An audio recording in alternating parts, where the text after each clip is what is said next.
Tenho certeza que em algum momento você falou ou ouviu alguém falar que a privatização é a solução para a economia. Para algumas pessoas, a privatização pode sim ser uma solução, mas para algumas pode ser mais um problema. E nesse vídeo você vai entender como ela funciona e como ela afeta diretamente sua vida. Então, bora começar?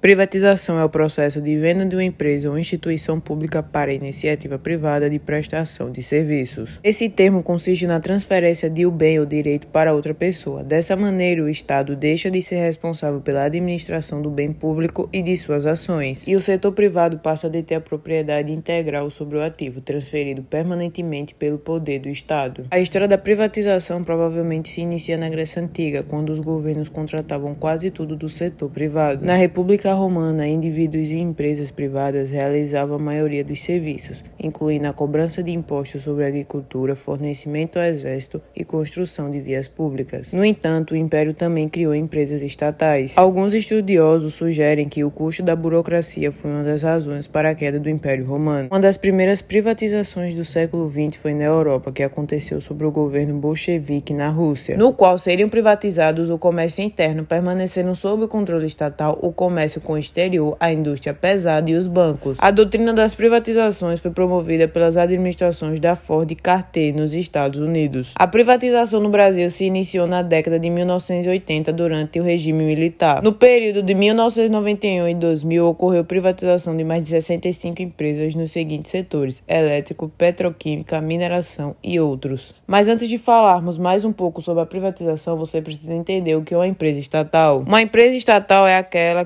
cujo controle acionário pertence em sua totalidade ou maior parte ao Estado. A transferência do público para o privado ocorre mediante uma contrapartida. A organização é comprada por meio de leilões na maioria das vezes. Mas não confunda concessões com privatização. Como vimos, a privatização consiste na alienação permanente de uma empresa pública ao serviço ou iniciativa privada. Já o termo concessão é a transferência temporária da gestão das atividades empresariais por parte do Estado que passam a ser realizada pelo setor privado, podendo explorar o serviço, obter lucro, fazer os investimentos necessários, mas ao término do contrato o ativo retorna à União. A medida de privatização é adotada quando o governo precisa levantar recursos por meio da venda de ações, ou quando a companhia está passando por dificuldades. Há casos em que as duas razões andam juntas. Assim, a privatização serve para fazer caixa quanto para sanar problemas na empresa. Segundo o artigo, a privatização deve ocorrer mediante algumas mobilidades, que são: alienação de participação societária, que é quando o Estado vende as ações da empresa para iniciativa privada; abertura de capital, que ocorre de modo que o público pode comprar as ações; dissolução de sociedade, que é o momento de uma estatal mista se tornar somente privada, como a venda das ações que pertencem ao Estado; aumento de capital, é quando há emissões de novas ações da empresa, com o Estado renunciando o direito de preferência para a compra. Mas qual foi a importância das privatizações no Brasil? A privatização permite a retomada de investimento nas empresas e atividades, contribui para a reestruturação econômica do setor público, especialmente através da melhora do perfil e da redução da dívida pública líquida, reordena a posição estratégica do Estado na economia, transferido à iniciativa privada exploradas pelo setor público. E seja qual for a empresa, há impactos imediatos na economia, tanto no longo prazo e no curto. Um exemplo disso é a injeção de capital nos cofres públicos ou nas próprias organizações. Contudo, os efeitos mais abrangentes são em longo prazo, pois uma empresa privada passa a contribuir mais com impostos e tributos. Além disso, existe uma movimentação em termos de mão de obra, seja de demissão ou de novas contratações. Temos como exemplo de privatização no Brasil a Vale. O valor da operação foi de 3,3 bilhões de dólares, feita pelo consórcio brasileiro, além de outros grupos com menor participação. Hoje, a Vale está no primeiro lugar na produção mundial de minério de ferro, pelotas e níquel. Outro exemplo de privatização no Brasil é a Telebrás. A privatização foi a maior já ocorrida no Brasil. Arrecadou cerca de 22 bilhões de reais pelos 20% da ação em poder do governo na época,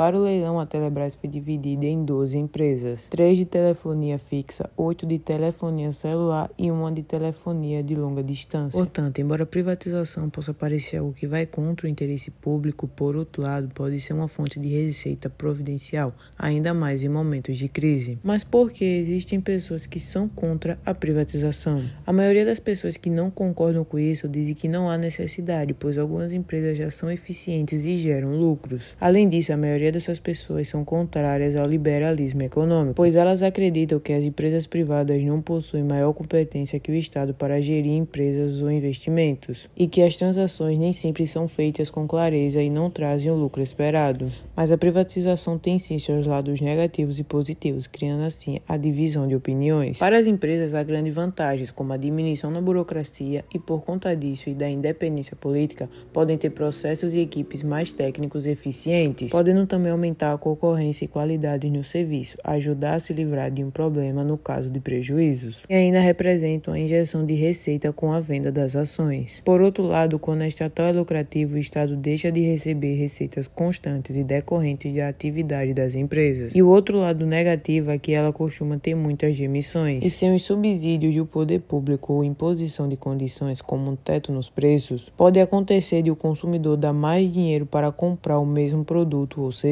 Mas no caminho de uma privatização há muitos obstáculos e desafios a serem superados, tanto pelo governo e tanto pelo grupo que assumirá a empresa. Podemos destacar 3 dessas situações. Sendo um desafio econômico e não político, podemos citar a Embraer, que teve que se reestruturar em meio de um caos, de um processo de endividamento que por pouco não levou à falência. E para salvar a empresa, os gestores apelaram até para a comoção popular, coletando 1 milhão de assinaturas para serem levadas a Brasília como meio de persuadir os políticos. E hoje em dia ela fatura 10 vezes mais do que os melhores índices registrados enquanto ela era estatal. Uma das primeiras dificuldades no processo de privatização é superar as divergências políticas no governo.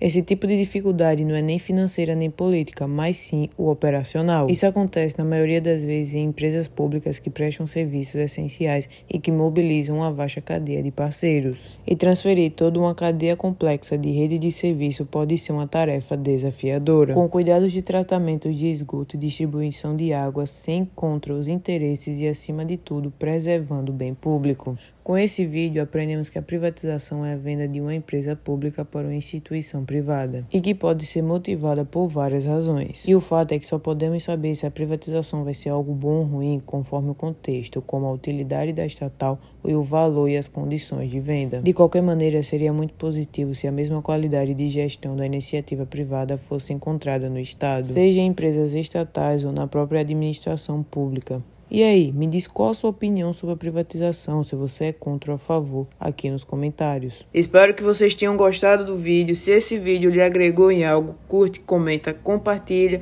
e ativa o sininho para não perder os próximos vídeos.